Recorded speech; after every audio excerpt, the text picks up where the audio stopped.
오늘은 누가복음 15장 1절에서 7절 통해 어떤 기준으로 살아야 할까요? 이런 제목으로 은혜를 사모하도록 하겠습니다. 제 키가 65kg입니다. 홍금자 권사님, 제가 맞게 말했습니까? 자, 틀리게 말했죠?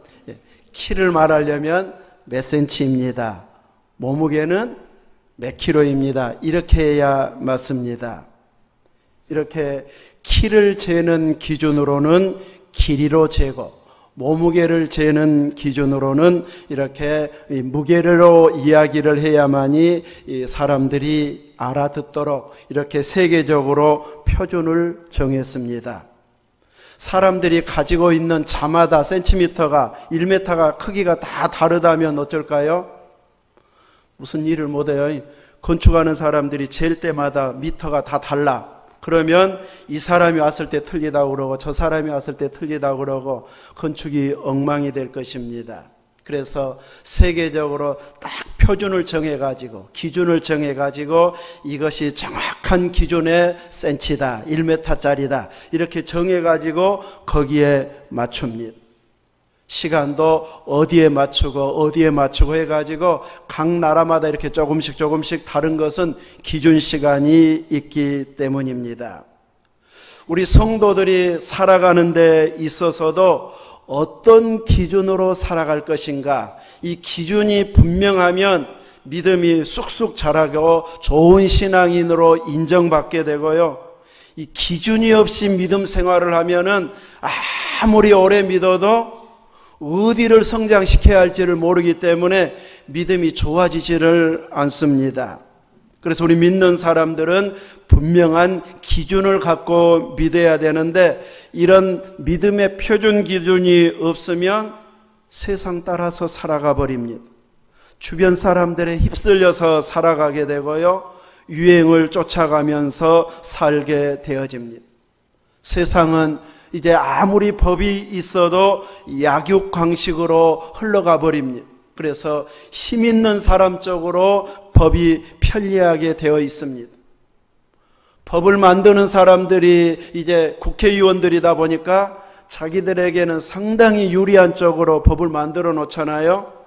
이렇게 해가지고 국회 안에서는 어떤 말을 해도 막 체포 못하게 만들고, 이런 식으로 이렇게 법을 만드는 사람들은 뭔가 조금이라도 자기들에게 유리한 쪽으로, 자기 지역이나 출신들에게 유리한 쪽으로 이렇게 만들어 가버리는 경우가 많이 있기 때문에 그런 것들을 이제 제한하기 위해서 이제 이 입법, 사법, 행정 분립을 명확하게 하는 것이 민주주의다, 이렇게 하고 있습니다. 우리의 인생이 길면 100세입니다. 옛날에는 100세까지 살아서 뭐해? 지금도 말은 그렇게 하고 있지만 이러다 우리도 100살 넘겠네? 이럴 만큼 지금 장수 시대를 우리가 살아가고 있습니다. 그래서 어떤 분들이 지역의 노인들 마지막 10년을 어떻게 사는지 통계를 내는 이런 조사를 했습니다. 조사를 해보니까 노인들 마지막 10년을 어떻게 지냈는가 조사를 해보니까 마지막 2년은 요양원이나 요양병원에서 살다가 죽어가더라는 거예요. 그리고 그 마지막 2년 요양원이나 요양병원에서 들어가는 비용이 한 약 5천만 원이라고 합니다. 그 요양병원에 쓴 돈이 그 정도 들어가게 됩니다. 물론 어떤 사람은 더 길게 요양원이나 요양병원에서 사는 자도 있고, 어떤 사람은 짧게 사는 사람도 있고, 아예 안 간 사람도 있습니다. 그래서 평균을 내다 보니까 그 평균이 이렇게 2년이 나왔다. 이 중앙일보에서 8월 16일에 나온 이런 보도 내용입니다. 우리 믿는 사람들은 이 평균에 들어갈까요? 안 들어갈까요? 믿는 사람도 똑같이 들어가고 다 포함해서 조사했기 때문에. 그래서 우리 믿음의 사람들은 거기 가냐 안 가느냐 이것만 기준으로 삼고 막 떼써도 어쩔 수 없이 그 평균에 다 들어가는 것이 세상의 모습입니다. 그래서 우리들이 진짜 신경 쓸 것은 나 안 가고 싶어, 안 갈래, 여기에만 신경 쓰는데 아파버리면 어쩔 수가 없는 그런 상황이 올 수도 있습니다. 그래서 우리 믿음의 사람들은 더 중요하게 여길 것이 무엇인가 했을 때 끝까지 믿음을 지킬 수 있는 방법이 무엇인가, 이거 생각하고 기도해야 됩니다. 아무리 끝까지 믿음을 지키고 싶어도 내 정신이 아니면, 내가 이제 망가지기 시작하면 이상한 말이 나오고 이상한 행동이 나와가지고 믿음 있는 표현을 할 수가 없습니다.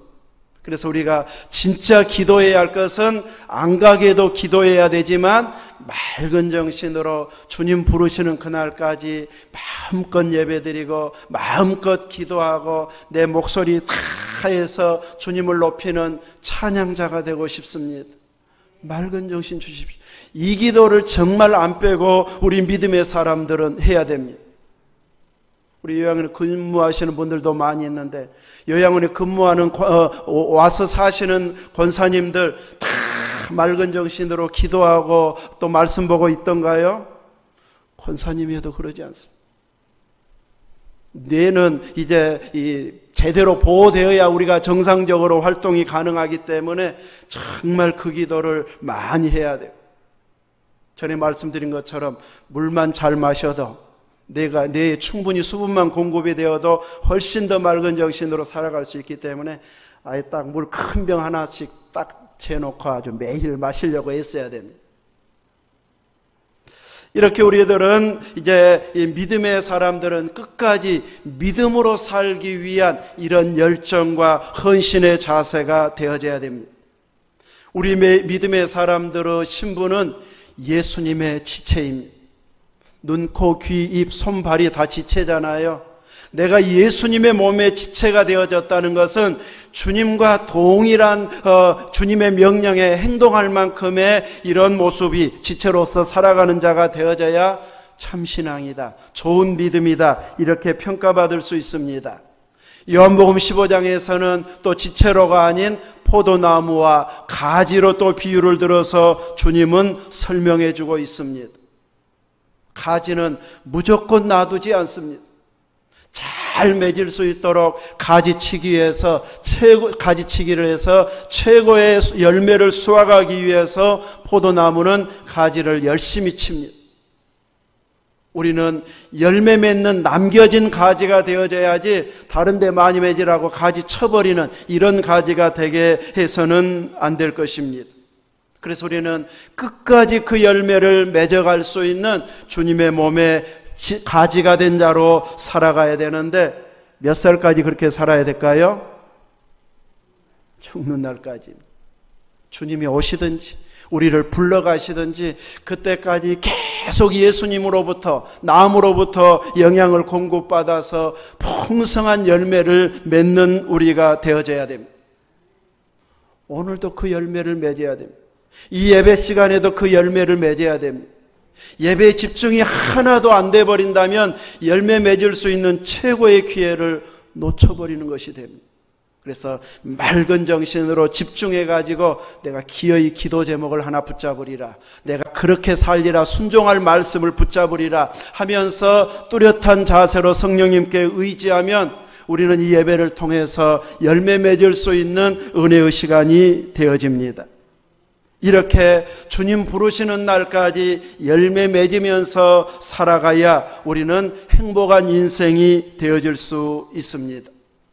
잘 먹고 잘 살고 좋은 집에 사는 것이 잘 사는 것이다. 요즘은 누구도 그런 식으로 이야기하지 않습니다. 옛날처럼 가난하면 못 먹는 시대가 아니라 요즘은 잘 사는 사람들이 얼마나 안 먹으려고 애쓰는지 모릅니다. 그런 시대가 됐기 때문에 이제 못 먹는 것이 가난한 것이 아닌 이런 시대가 돼버렸습니다. 그래서 정말 건강하게 마음껏 하나님을 높이면서 사는 이런 우리가 되어져야 할 것입니다. 이런 기준으로 내가 살리라, 끝까지 믿음을 지켜내리라, 이런 자세로 끊임없이 살아가면 우리의 입에서 감사가 계속 나오고 끊임없이 간증이 나와서 우리 보면서 노안서강교회 가고 싶다, 이 마음이 들 사람이 분명히 생겨납니다. 평생 믿음 생활하고 주님 주신 은혜를 간증했는데 나 때문에 교회 가고 싶단 말을 한 번도 못 들어본다, 평생 나 때문에 나온 사람이 없다, 그럼 뭔가 문제가 있습니다.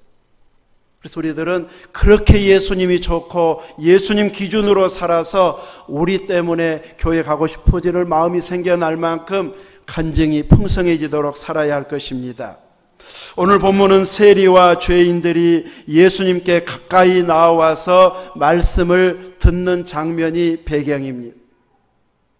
이 모습을 보면서 이제 바리새인과 서기관들이 수군거리고 있고, 수군거리는 그들을 향해서 예수님이 알아듣도록 비유로 이른 양 한 마리를 찾는 그 비유의 말씀을 주시고 있는 것이 오늘 본문의 내용입니다. 이렇게 예수님을 가까이 하고 싶어서 찾아온 세리와 죄인들이 있는가 하면 예수님을 향해서 수군거리고 비판하는 서기관과 바리새인들이 있습니다. 예수님을 향한 반응이 너무나도 차이나게 보여지고 있습니다. 뿐만 아니라 또 성경을 해석하는 데 있어서도 전혀 다른 모습으로 해석하고 있습니다. 예수님도 바리새인도 서기관들도 다 성경의 구약에 능통한 자들입니다. 성경의 해박한 지식을 가지고 있으면 다 똑같은 이런 반응들이 나와야 되는데 예수님의 행동에 대해서 서기관과 바리새인의 판단이 다르고 예수님의 판단이 다른 것을 보여주고 있습니다.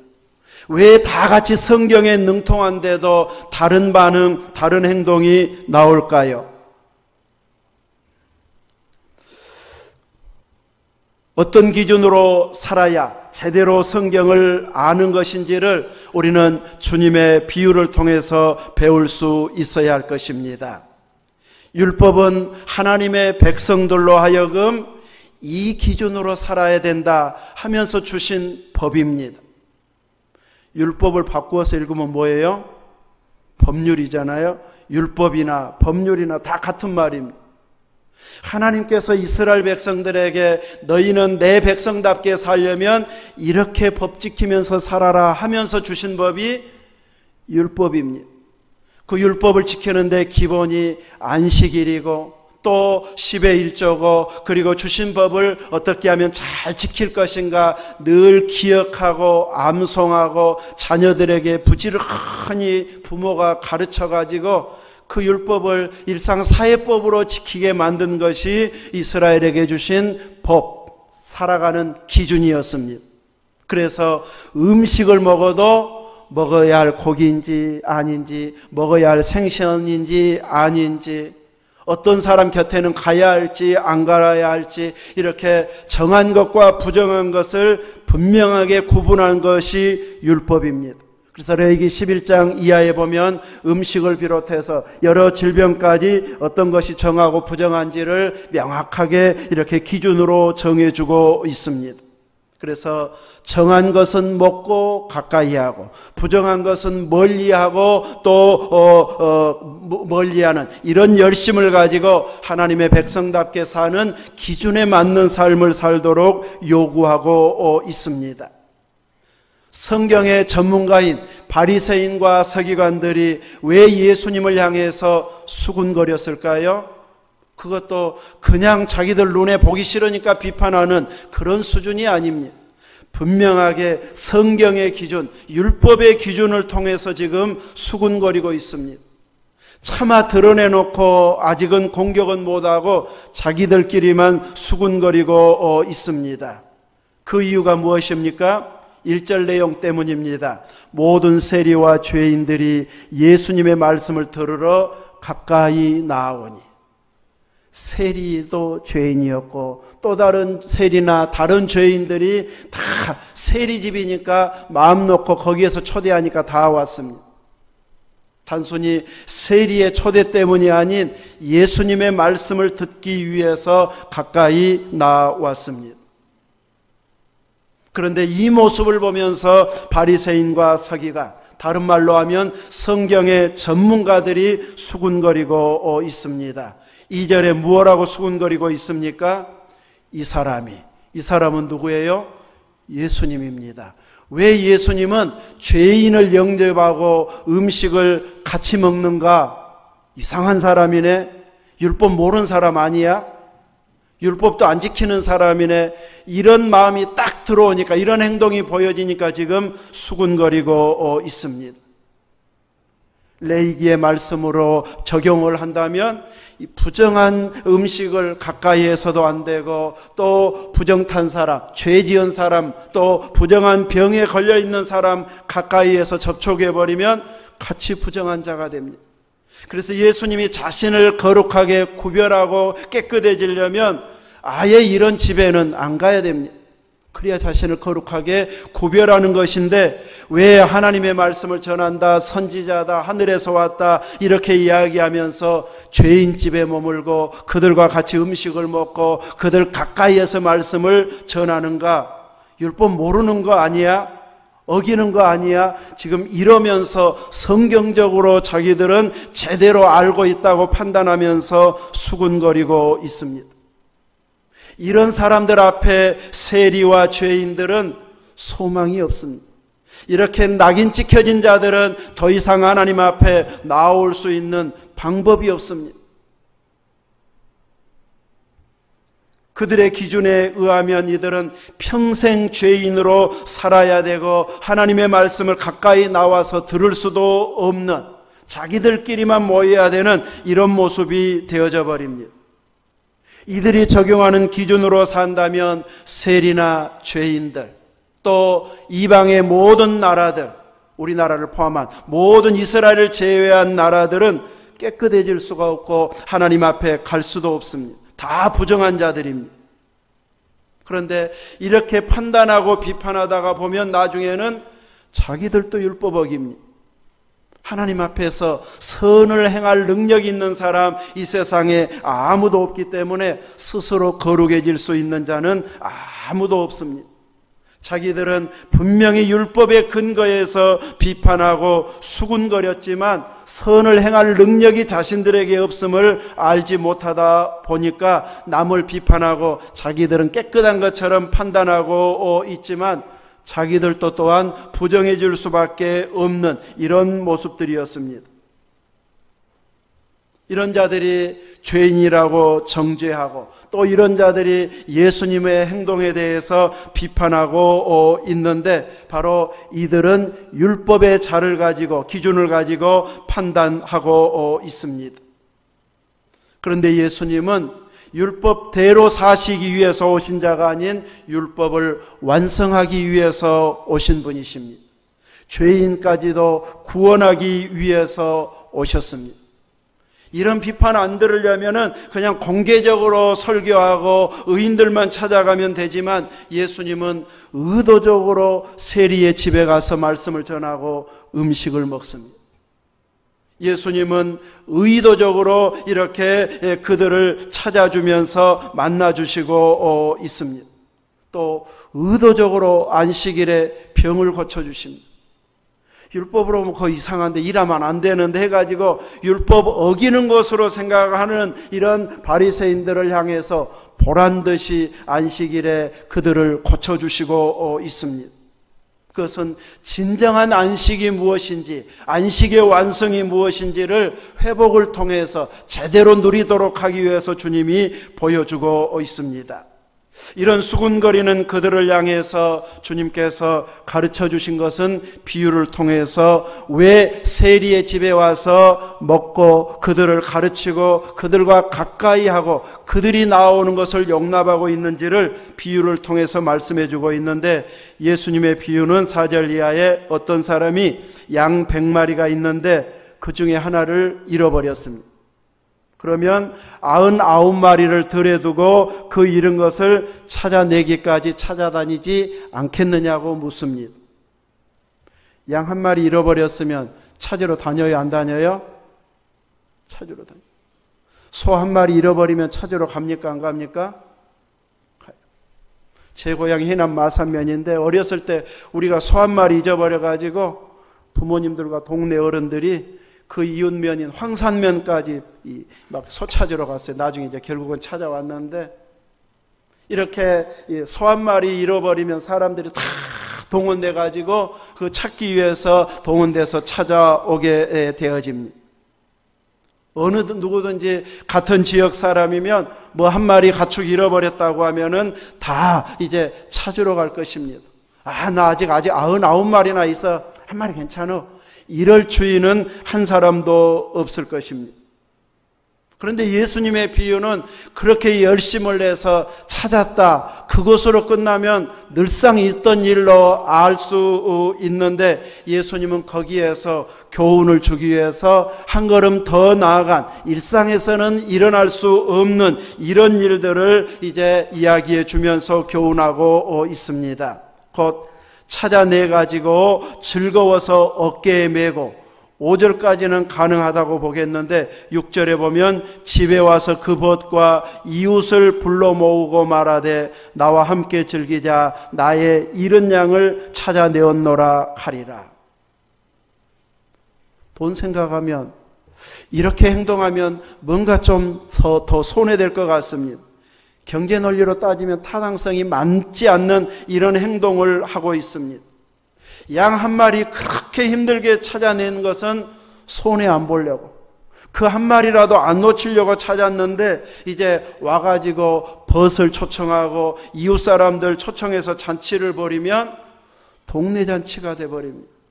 동네 사람들 다 불러 모아가지고 잔치하면 어쩌면 양 한 마리 값도 더 들어가 버릴 수도 있습니다. 그런데도 이 주인은 그런 식으로 잔치를 하면서 즐거워하자고 이야기합니다. 이런 일들은 보통 일어나지 않는 일입니다. 찾는데 수고한 사람이 있으면 한잔하자 한다든지 뭐 밥 한 끼 하자든지 뭔가 이래가지고 조금 소소하게 이렇게 나눌 수는 있지만 온 동네 사람 부르고 친구들까지 불러가지고 잔치하면서 즐기자 이런 식으로까지는 거의 하지 않습니다. 예수님이 이렇게까지 이야기하는 것은 저건 좀 이상하다 해가지고 집중해서 듣고 왜 그 말을 했는지를 깨닫도록 하기 위한, 교훈을 주기 위한 말씀인데 예수님은 그 해석을 7절에서 해주고 있습니다. 내가 너희에게 이르노니 이와 같이 죄인 한 사람이 회개하면 하늘에서는 회개할 것 없는 의인 99으로 말미암아 기뻐하는 것보다 더하리라. 양 한 마리가 그냥 양 한 마리가 아니었습니다. 예수님의 그 비유로 말씀하신 의도의 잃어버린 양 한 마리는 죄인 한 사람이 회개하고 돌아오는 그것을 말씀하고자 함이었습니다. 오늘 본문에서 그 잃어버린 양 한 마리는 누구였을까요? 오늘 본문에서 잃어버린 양은 누구예요? 1절 세리와 죄인들입니다. 예수님이 왜 그 집에 가서 함께 먹고 말씀 전하고 그들을 가까이 했는가? 바로 이들은 잃어버린 양이기 때문이었다. 이들을 구원해내기 위해서 내가 직접 찾도록 찾았고 그들을 찾아내서 어깨에 메고 즐거이 이렇게 돌아왔는데 천국에서는 이들로 말미암아서 이제 큰 잔치가 벌어지는 기쁨의 이런 모습이 되어질 것이라고 소개해주고 있습니다. 예수님이 율법을 제대로 이해하지 못해가지고 세리와 죄인들의 영접을 받아들인 것이 아니었다는 것이죠. 그들도 제대로 돌아오도록 천국 백성이 되도록 하기 위해서 하늘의 영광을 같이 누리도록 하기 위해서 그들에게 말씀을 듣고 회개하고 천국 백성 되도록 이렇게 인도해주고 있다는 것을 말씀해주고 있습니다. 이 일을 위해서 예수님은 이제 율법을 하도 따지는 사람들이 있어서 몰래 만나가지고 전도해서 회개시켜서 천국 백성 만들고 있지 않습니다. 오히려 그 율법에 능통한 자들이 비판할 수 있도록 공개적으로 볼 수 있는 장소에 직접 찾아가서 또 초대하는 집에 가서 말씀을 전해서 불쾌한 반응에 대해서 뻔히 알면서도 행동하고 있습니다. 무엇이 율법을 제대로 지키는 것인지, 적용하는 것인지, 하나님은 무엇을 더 소중히 여기시는지 이제 제대로 된 기준을 알려주기 위해서 공개적으로 그들에게 행동을 보여주고 있습니다. 이렇게 성경의 깊은 지식을 다른 사람들의 잘못만 지적하고 따지고 비판하는 데만 사용하게 되어지면 천국의 기쁨의 잔치는 늘어날 수가 없습니다. 참된 성경을 아는 지식은 천국에서까지 기뻐할 수 있는, 잔치가 계속되게 할 수 있는, 회개하고 돌이키는 영혼들이 많아지게 하는데 그 성경 지식을 사용해야 된다는 것을 주님은 가르쳐주고 있습니다. 그 주님이 하셨던 역할을 지금 이 시대에는 누가 해야 될까요? 저와 여러분 한 사람 한 사람이 천국에서 잔치가 벌어질 수 있는 그 일을 우리들이 해야 할 것입니다. 한 사람의 영향력이 커지면 국가를 움직일 만큼의 대단한 영향력을 갖고 있는 사람들도 있습니다. 그런데 우리 믿음의 사람들은 국가를 혹은 세계를 움직일 만한 유능한 영향력을 가진 자보다 훨씬 더 큰 영향력을 끼쳐야 할 사람들로 부름받았습니다. 우리의 영향력은 천국에까지 영향을 미치고 있기 때문입니다. 내가 한 사람 전도하면 천국에서 기뻐하고 천국에서 잔치가 벌어진다고 말하고 있습니다. 회개할 것 없는 99을로 말미암아 기뻐하는 것보다 한 영혼이 돌아오면 천국에서는 더 기뻐한다고 말하면서 주님이 그 일을 위해서 모델로 보여주고 있고 또 그 일을 몸소 실천해서 구원의 길로 이끌어주고 있습니다. 우리는 이 땅에 살면서도 하늘에 속한 자로 살아가고 있습니다. 주님은 우리 믿음의 사람들이 땅에서 매면 하늘에서도 매인다, 교회에서 매면 하늘에서도 매인다고 말하고 있습니다. 그만큼 우리의 영향력은 천국에까지 이르는 주님의 지체된 자들입니다. 그러므로 이 땅에 살아가면서 더 많은 영혼들이 주께 돌아오게 하는 일에 우리의 기도가, 우리의 생활의 삶의 모습이 집중되게 해야 할 것입니다. 돈을 벌기 위해서 온 세계를 누비며 엄청난 사업을 하는 사람, 엄청난 부를 가지고 수조 원을 쓸 수 있는 이런 부유한 자도 아무리 오래 살아도 몇 년이에요? 100년입니다. 그 어마어마한 부를 누려도 100년밖에 못 누립니다. 우리가 자랑하고 내세우는 것들 다 영원하지 않습니다. 그러므로 우리가 정말로 자랑하고 내세워야 할 것은 영원한 것이 가장 가치 있는 것임을 알고 우리들의 그 기쁨이 같이 기뻐할 만한 사람들이 확장되어지도록 많은 영혼을 위해서 기도하고 그들이 돌아올 수 있는 방법이 무엇인지 찾고 구하는 이런 우리가 되어져야 할 것입니다. 우리가 싫어하고 우리 민족이 싫어하는 나라라 할지라도 그 영혼까지 싫어해서는 안 될 것입니다. 그래서 그 영혼들이 돌아오도록 우리들은 온 힘과 마음을 다해서 돌아오게 하는 그 일을 감당해내는 자가 되어야 할 것입니다. 우리는 이렇게 주님이 우리의 기준이고 성경이 우리의 기준이 되어져서 천국 백성답게 살고 또 천국으로 인도하는 여기에 목표를 두고 기준 삼고 살아가야 할 구원받은 성도로 하나님께서 우리를 불러주셨습니다. 우리 동네 사람들, 여러분들을 좋아하든 싫어하든 혹은 여러분들에게 관심이 있든지 없든지 이제 그들은 여러분들을 눈여겨보고 있습니다. 때로는 없는 말도 막 지어내서 하는 경우도 있겠지만 어떤 경우에는 정말로 딱 한 번 했는데 그것이 맨날 하는 행동인 것처럼 부풀려서 말할 만큼 이제 끊임없이 우리를 눈여겨보고 있고 그것을 이렇게 표현하려고 하고 있습니다. 주님을 알지 못하는 자들은 자기도 모르게 마귀 편이 되어서 행동하고 있는 줄을 모르기 때문에 계속해서 같은 반복적인 행동을 할 수도 있습니다. 우리는 그들을 나에 대해서 비판했다고 미워해야 할 자들이 아닌, 그들이 몰라서 그러하기 때문에 이제 그 영혼도 구원받을 수 있도록 오히려 축복하며 기도해 주는 자가 되어야 할 것입니다. 우리는 그런 기준으로 살아야 할 자들로 주님이 불러주셨기 때문입니다. 그냥 세상 사람들 같이 산다면 그 사람들하고 말 안 섞고 일도 같이 안 하고 행동도 안 해도 얼마든지 그냥 나 살고 싶을 만큼 여유 있게 살 수 있을 만큼 살 수도 있습니다. 그런데 하나님은, 주님은 그들에게도 관심 갖게 하고 있습니다. 그들의 영혼도 살려내기 위해서 기도하기를, 전도하기를 원하고 있습니다. 그래서 나를 힘들게 하면 힘들게 할수록, 나에 대해서 싫은 말을 하면 할수록 내가 그냥 배로 기도한다. 한번 나 비판해봐라. 나는 더 많이 기도한다. 아주 이런 기준을 가지고 더 축복해버리는, 주님을 닮아가는 이런 기준으로 살아간다면 안 변할 것 같은 사람도 변하고 안 돌아올 것 같은 사람도 돌아오는 날이 오도록 주님께서 역사해 주실 것입니다.